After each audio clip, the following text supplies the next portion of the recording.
The next one is it's important to focus on your breathing. Breathing. People don't think about this. I know that I didn't used to.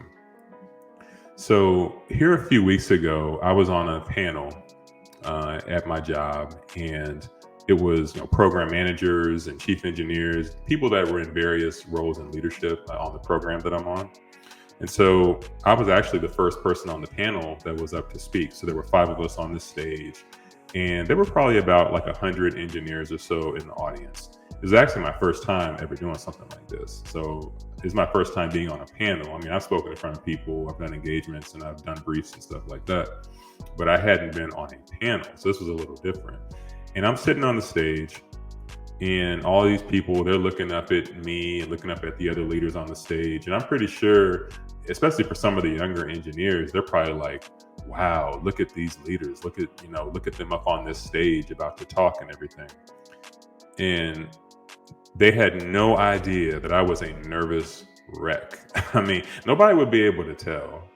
I keep a pretty calm demeanor most of the time, but I'm thinking to myself, I'm thinking through what I'm going to say. I'm thinking through what questions I might get. I'm trying to think through all of these different things, and all this is going on in my head, but nobody can see it.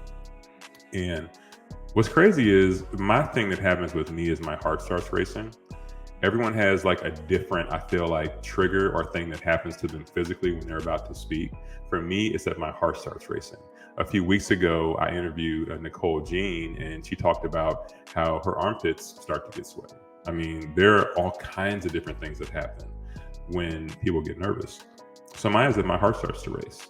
But when I control my breathing, when I start to breathe deeply, instead of, breathing super fast and getting nervous and feeling nervous, I slow myself down.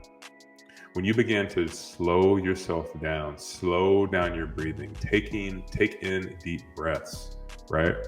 It does something. I don't know what it is. It's like magic, but it does something to your nerves. And you begin to naturally just kind of slow down and calm down. It also, I'll tell you, helps with the pace of how you're talking. Because another thing that can happen to me at times is if I'm nervous or if I'm feeling a way when I'm about to speak, I might start speaking really fast, like talking really fast like this, and it's not even my natural cadence of speech. It's a weird thing. But I think it's because my nerves are bad, right? So I have to slow myself down and get into the natural rhythm of how I communicate. And so what's your communication style? What feels natural for you? How do you communicate best? And whatever that cadence is and that style is, that's going to be the best for you. So think about that. And when you control your breathing, it's going to truly help you to find that rhythm, to cure that nervousness, and just really get into your flow.